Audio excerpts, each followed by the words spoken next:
दृश्य एक ही है। मां ने प्रभु के गले में जयमाल अर्पित किया, लेकिन एक ही दृश्य को देखने के बाद व्यवहार अलग अलग हो रहे हैं। क्या अलग हुआ? जो देवता हैं वो पुष्प की वर्षा कर रहे हैं, और जिन राजाओं से धनुष हिला तक नहीं था उन राजाओं के चेहरे उतर गए।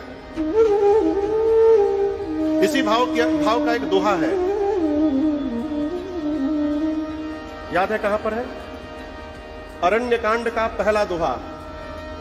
भगवान शंकर राम जी की कथा को लेकर कहते हैं, अरण्य कांड की कथा को लेकर, उमा राम गुण गूढ़ पंडित मुनि पावहि विरति, पावहि मोह विमूढ़ जे हरि विमुख न धर्म रति।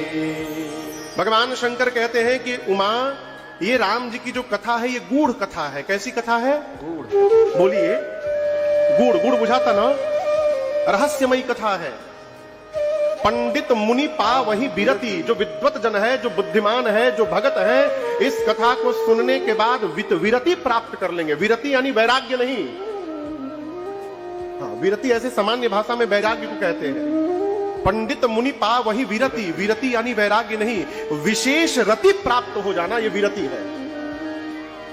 रति यानी प्रेम। भगवान के चरणों में कथा सुनने के बाद विशेष प्रीति जागृत हो जाएगी। किसको? जो पंडित हैं, जो मुनि हैं, ज्ञानी हैं, उनको। ठीक इसके उल्टा, पावहि मोह विमूढ़ जे हरि विमुख न धर्म रति। जो भगवान से विमुख है, जिसकी धर्म में गति नहीं है, वो इस कथा को सुनकर मोह में फंस जाएगा, भ्रम में डूब जाएगा, मोह में अझुरा जाएगा।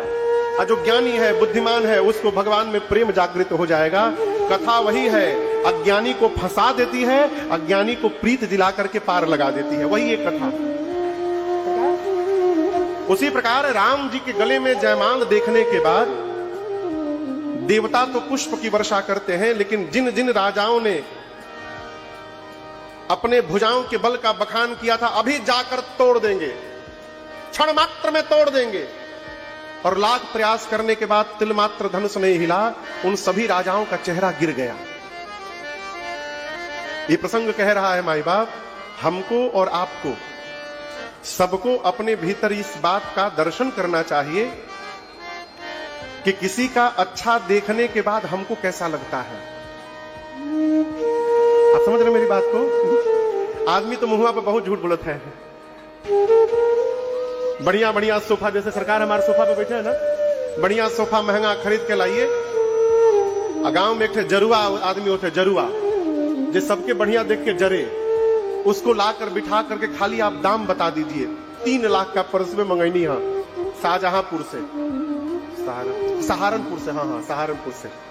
आप दाम बताकर जैसे भीतर गए चाय लाने, निकालेगा पेनवा निकाल कर घप, काहे? जल्दी फटे। यदि हम दूसरे को, ये सूत्र मैं निवेदन कर रहा हूं आपसे, दूसरे के विकास को देख करके हमारे हृदय में प्रसन्नता हो रही है, तो मानिए हम देवत्व के भाव से परिपूर्ण हो रहे। यही देवत्व का भाव है। सरकार, दूसरे का उत्कर्ष हमको हर्षित कर रहा है, ये देवत्व है हो। और दूसरे का विकास देखकर हम कुढ़ रहे हैं, हम जरी रहे हैं, तो हम राजा लोगों से गए गुजरे हैं। मां ने प्रभु के गले में जयमाल पहनाया है, देवता पुष्प की वर्षा करके जय जयकार करने लगे। राम जी ने धनुष का भंजन कर दिया। लेकिन मैं आपसे निवेदन करूं, यहां पर राम जी ने धनुष का भंजन नहीं किया है। यह बात समझने लायक है। मैं बराबर कहता हूं, जो परिकर हमारे लोग प्रेमी लोग हैं, कि बच्चों के मन में बचपन से इस भाव को पुष्ट करिए। यदि वो परीक्षा देने के बाद 99%, 95%, 93%, 90% नंबर ला रहे हैं, ये कहिए कि तुमने बहुत मेहनत की, लेकिन साथ में ये भी कहिए कि तुम्हारे पर भगवान की बड़ी कृपा है। कृपा अनुभव करने के लिए है, कृपा देखने के लिए नहीं है। भगवान ही पंडाल फाड़ के प्रकट कहो कि कृपा नहीं करेंगे। क्यों कह रहा हूं? बचपन से यदि भाव भगवत कृपा दर्शन करने का बन गया तो वो बेटा चाहे बेटी जीवन में कितनी भी ऊंचाई प्राप्त कर लेंगे, वो यही मानेंगे कि मैंने मेहनत की है लेकिन ये भगवान की कृपा से हुआ है। और जब हम ये मानेंगे तो अभिमान से बचे रहेंगे। भैया अभिमान होता ही तब है जब हम अपने आप को कर्ता मान लेते हैं। समझ रहे मेरी बतिया को? अच्छा आप बताओ, राम जी के परिवार में कौन कौन जानता है कि राम जी भगवान है? मैंने 2 दिन पहले निवेदन किया था।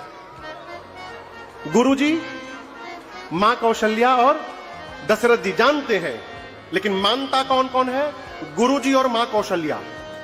दशरथ जी मानते नहीं कि राम भगवान है। मां कौशल्या मानती है ना कि मेरा लल्ला भगवान है। आपको थोड़ा आगे लेके चलता हूं प्रसंग में। राम जी विवाह करके अयोध्या वापस लौटे हैं। सरकार, भगवान विवाह करके अयोध्या लौटे। महाराज दशरथ ने जनक जी की खूब प्रशंसा की रानियों को बिठा करके। उसके बाद बोले कि जब दशरथ जी बोल रहे थे ना तो 3 माताएं थी, 4 भैया थे और 4 बहुएं थी। सब बहुएं छोटी छोटी अभी लड़का है। महाराज जनक जी की प्रशंसा करते करते बहुत देर तक करते रह गए। घड़ी नहीं देखे कितनी रात हो गई और 4 बहुएं जम्हाई ले रही है नींद के कारण। तो महाराज बोले, लड़का श्रमित उनीद बस शयन करावहु जाय। बहुएं बच्चे थक गए हैं, जम्हाई ले रहे हैं, इनको नींद आ रही है। माताओं से बोले, जाइए आप लोग इनको शयन कराइए। अस कही गए विश्राम गृह राम चरण चित लाए। इतना कह के दशरथ जी भी सोने गए। जब सभी लोग सोने चले गए ना तो कौशल्या मैया एकांत में राम जी के पास गई और मां ने राम जी से 2 बात कही। राम, तुम भगवान हो ना, तो मेरी एक बात ब्रह्मा जी से कहोगे? राम जी ने कहा, कहिए मां। तो ब्रह्मा जी से कहना ना राम कि जिस दिन से विश्वामित्र जी तुमको लेकर के अयोध्या से गए थे, उस दिन से लेकर आज तक जितने दिन बीते हैं, ब्रह्मा जी से कहना उतने दिनों को हमारे उम्र में न गिनेंगे।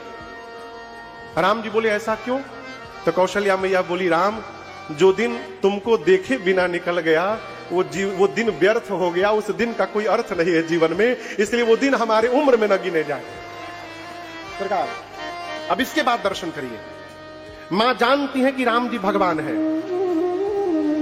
उसके बाद भी मां पूछ रही है, राम ये बताओ, कैसे लिए उठाई शंभु धनु? कैसे लिए? जिस धनुष को 10,000 राजा नहीं उठा पाए, तुम कैसे उठा लिए?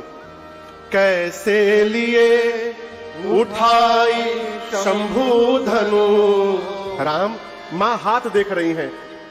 अरे झेले इतना भार, निहारी जाऊं बारी बारी। मेरो लाला बड़ो सुकुमार, निहारी जाऊं बारी बारी। और कोई कह रहा था तुमने ताड़का को भी मार दिया। प्रबल ताड़का और सुबाहु, प्रबल ताड़का और सुबाहु, कैसे कियो संघार, निहारी जाऊं बारी। इतना भारी धनुष कैसे उठा लिए आपने? राम, ताड़का को कैसे मार दिया?